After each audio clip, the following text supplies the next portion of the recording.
বহুদিন ধরে একটি আর্তনাদ আমার কানে ধ্বনিত হয়। সেই আর্তনাদ একজন রোগীর পরিবারের সদস্যের। মস্তিষ্কে রক্তক্ষরণ হওয়ার সুষ্ঠু ডায়াগনোসিসে ব্যর্থ আমাদের ওয়ার্ডের সকলে, কারণ সিটি স্ক্যান মেশিন সেদিন অকেজো ছিল। শত প্রচেষ্টার পরও সেই ব্যক্তিকে বাঁচানো যায়নি। 3rd ইয়ার, 4th ইয়ার, 5th ইয়ারে, পরবর্তীতে ইন্টার্নশিপের সময় ঢাকা মেডিকেল কলেজ হাসপাতালে অনেক সময় দেখেছি, উপলব্ধি করেছি সেই অসহায়ত্ব। পেডিয়াট্রিক ওয়ার্ডে রোটেশনের সময় 2 চোখ অন্ধ ছোট্ট শিশু, টেট্রালজি অফ ফ্যালটের রোগী, সে কেমন করে যেন বুঝতে পারত আমি তার সামনে দাঁড়িয়ে আছি। তাকেও হারাই অপারেশনের টেবিলে। অথবা অ্যাপ্লাস্টিক অ্যানিমিয়ায় আক্রান্ত একজন গৃহকর্মী, যে যন্ত্রণায় চিৎকার করত, অন্য রোগীদের অনুরোধে তাকে বারান্দায় শত গরম থাকা সত্ত্বেও স্থানান্তর করা হতো।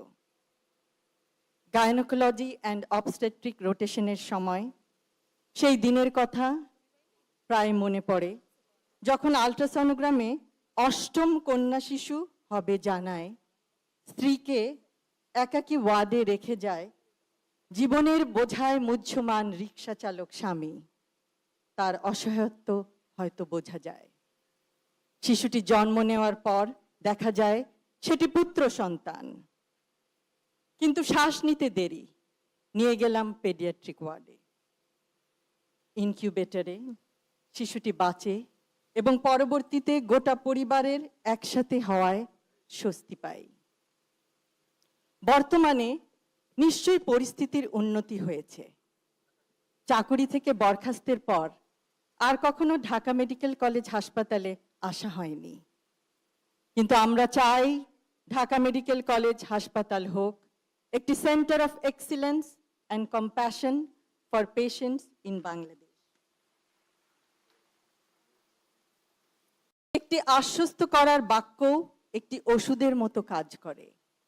চিকিৎসা বিজ্ঞানের ভিত্তি জ্ঞান হলেও চিকিৎসা পেশার প্রকৃত ভিত্তি মানবিকতা। চিকিৎসা বিজ্ঞানের অগ্রযাত্রা যতই প্রযুক্তি নির্ভর হোক না কেন, তার কেন্দ্রবিন্দুতে সবসময় মানুষই থাকবে।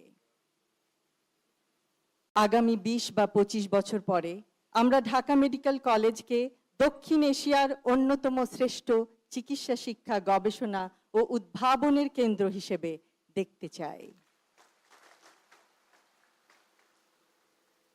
ঢাকা মেডিকেল কলেজ হাসপাতালের আগামী অধ্যায়টি শুধু অতীতের গৌরবের ধারাবাহিকতা নয়, এটি হবে নতুন উদ্ভাবন, আন্তর্জাতিক সহযোগিতা, গবেষণায় উৎকর্ষ এবং মানবিক নেতৃত্বের এক নতুন অধ্যায়।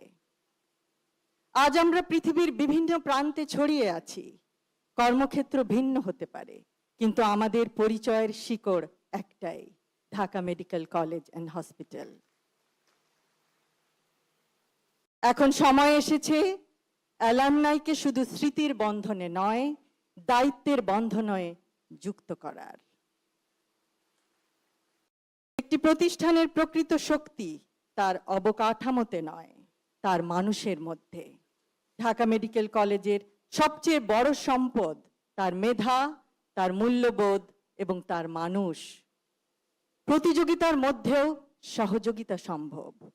চিকিৎসা বিজ্ঞানের প্রতিটি সাফল্যের কেন্দ্রবিন্দুতে থাকে একজন মানুষ, একটি পরিবার, একটি জীবন। পরিশেষে আজ 81তম ডিএমসি ডে 2026-এ অংশগ্রহণ করতে পেরে আমি অত্যন্ত আনন্দিত। Together we carry the legacy. আয়োজক কমিটির সকলকে এই সুন্দর অনুষ্ঠানের জন্য জানাই অভিনন্দন ও আন্তরিক ধন্যবাদ। সকলকে ধন্যবাদ। আল্লাহ হাফেজ।